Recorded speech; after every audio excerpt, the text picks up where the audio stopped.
Welcome back. My name is Nick from DAIZYCHAIN. Now for today's build, we're going to recreate the Mario Brothers but set somewhere in the depressing Old West. So instead of Italian plumbers, they're going to be poaching Bowsers and Koopas, I guess. I don't know. I grew up playing PlayStation and decided to not do any research on Mario lore. So to start, I hopped onto Blender and modeled a rough block out of a male figure. This will be the base of our Mario Brothers. I always find it's best to work with a reference image when it comes down to blockouts, just to make sure that our scale is correct, and then we keep all the detail until very last. Now at this point I've got a rough anatomical torso and arms with the basis of a head. Now with the roughly sculpted arm and hands, I'll just mirror this over so things are nice and symmetrical. With that all done, I'll start some face sculpting. I'm basing this off some late night googling of handsome cowboys. Now for Mario, I'm going to give him more of a stout, square shaped head with a super strong jawline and a very classic Italian nose. With the face mostly done and the eyes in place, I'll fill in the space behind the eyes to make up the lids with some poking and prodding to give it more of a somewhat natural eye shape. Once I'm happy with the shapes of the eyes and eyelids, I'll mask off some areas and use this to build the facial hair off. Now with the face done, I'll attach the limbs to the body and smooth out the form. And there we have it, a decent-ish form. I'm not doing too much detailing just yet, but this will then be duplicated to make up Luigi's body as well. Now for the detailing of Mario's face, we're gonna start with a big old mustache. So I start by masking off the surface on the upper lip, extracting this mask and then building that shape up with sort of hair brushes. I'm then repeating the same process for his head. I tend to use things like the hairbrush as well as the pinching and the creasing brushes, which can also get the jobs done pretty nicely. And then it's on to smoothing out the hair and making sure that this blends well into the scalp. And that's our face of Mario. I think I did a pretty good job of making him look like an old Italian man. So with Mario's mug done, it's Luigi time. Now he's got more of a longer face, so I'm bringing in the cheeks, pulling up his forehead and defining the chin a little bit more.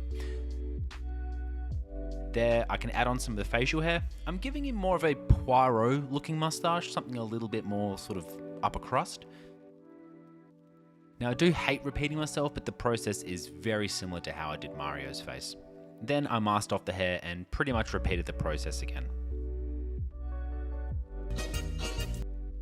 After setting up an armature skeleton and probably taking about 7 hours to do it, I finally managed to get the posing to work. Nice. After this, I posed them like miserable old-timey cowboys. The Wild West wasn't really a time for cool poses like a thumbs up or a shaka, so we kept it simple, hands in pockets, looking sad. Now that we've struck a suitable pose, I mask out a few masks to make up the clothing. Now you'll notice a fairly jarring jump from the masking to the clothing being pretty much all the way completed. Now I must have forgotten to screen record. Anyway, I masked off an undershirt and made some overalls. Again, Blender Kit has some really good free texturing brushes which are great for fabric wrinkles. Now when I do my clothing, I do it pretty similar to hair. I mask on the skin, extrude, then texture. To finish off the model, I gave our guys some very simple shoes. Now to do this, all you need to do is mask the feet, extrude out a sole, and then lose all the footage of you making shoelaces. To finish up our little Italian cowboys, a hat. I started by halving a sphere, extruding out the base loop, pinched and poked the dome, and then added a solidify modifier. Then with a hat-shaped hat, I extruded out what would be the hat's belt, made a little buckle with its initial as per Mario lore. To finalize the scene, I'm going to build a pile of skulls taking inspiration from this sad photo of bison hunters. To start, I found some Bowser skull fan art which I used for reference, and then modelled a second skull off Koopa's face to make up the rough shape. There I was able to flesh out the skull a little bit more, giving it some horns, teeth, and just some finishing details.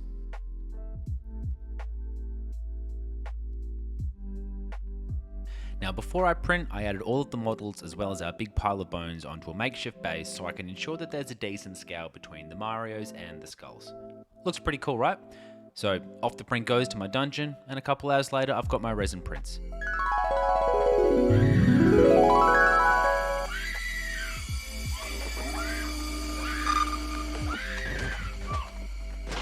And hey presto, I've got my bone pile and my bros.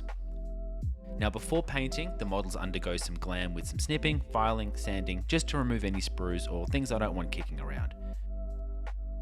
And for my final bit of prep work, I glue on some alligator clip holders, which just makes the priming and the overall painting of the model easier. And then with total disregard for my security deposit, the models get a spray of dark grey primer, because there's apparently been a year-long shortage of black primer affecting Melbourne hobby shops. Now you'll notice that the skull piles are a little bit off balance and sort of a little bit skew-if. Now I could have remedied this with a boolean modifier to create a flat base. However, my computer was not loving the amount of vertices in the bone pile, so we're going to go analog with some low grit sandpaper. Keep it wet to avoid kicking up too much dust. To make up the scene, I started with a 6x6 inch canvas from Amazon, ripped off the canvas liner, and then lined the top with a square of balsa. The underside I lined with some strips of foam so the base is more even and not scratching up all of my surfaces. So we're placing this scene in more of a desert setting, so once dried, the base gets a heavy coat of glue and then a generous salting of sand. With the sand all in place, the surface layer gets a heavy spritzing of alcohol. Now this helps break the surface tension and helps the water glue really sink in between those sand granules and pebbles. Then with this all dried, the base gets a primer of dark grey. Now this is going to mute the colour palette a little, and also so the sand and stones can be a consistent shade and colour with each other.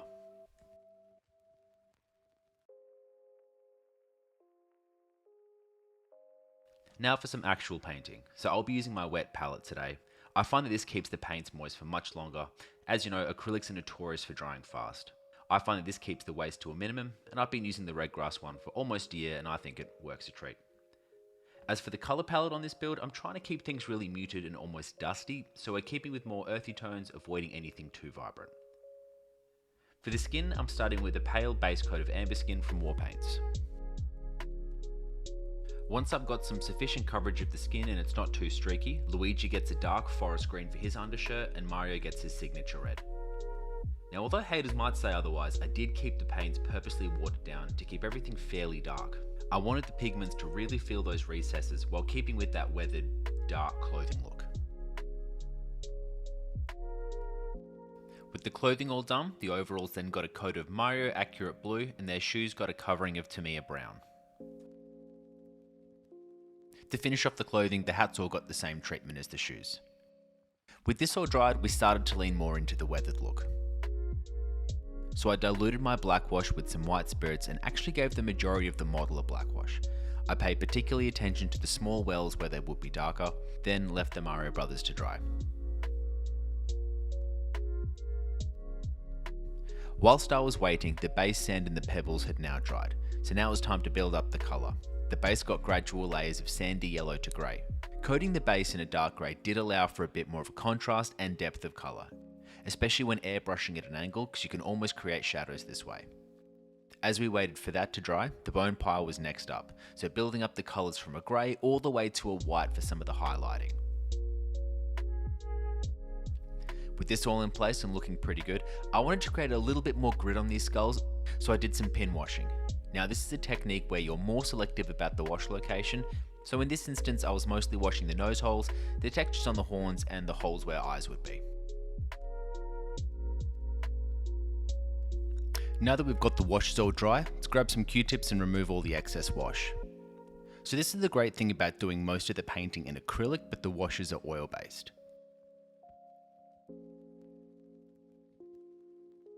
When using the different mediums, you can influence one without affecting the other. So with the acrylics being water-based, they're not really affected by thinners, which mostly work on oil-based stuff. So the underlying paint remains unaffected, while you can get rid of that excess wash. Get it? Got it? Good.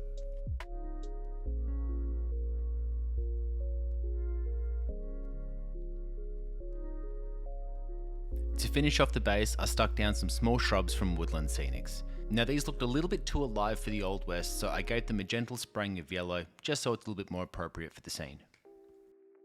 So back to the models, with the excess wash removed, we can wrap up with some finishing touches. Firstly, I brought back some of the colour by painting the Mario Brothers' moustache and hair. Then onto the fiddly job of the buckle with its white background as well as the whites of the eyes.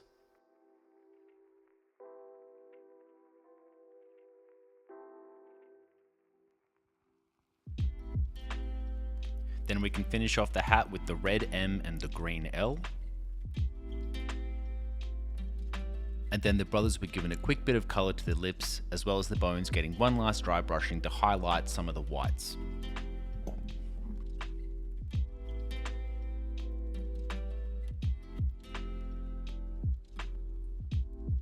Then on to my least favourite part of painting, which were the blacks to make up the pupils. Now I don't know how I managed to keep my hands so still, but that turned out really well.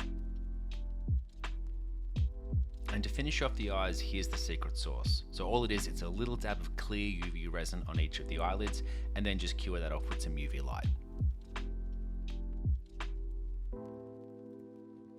You get that little bit of reflection and a little bit of a glint in the eyes. And then we glue our brothers into place, and the base trim is finished off with some black. We can call this build done. If you've made it this far, thanks for sticking around. Drop me a comment on any other sort of things you might like to sort of see. And I'll see you in the new year. Cheers, guys.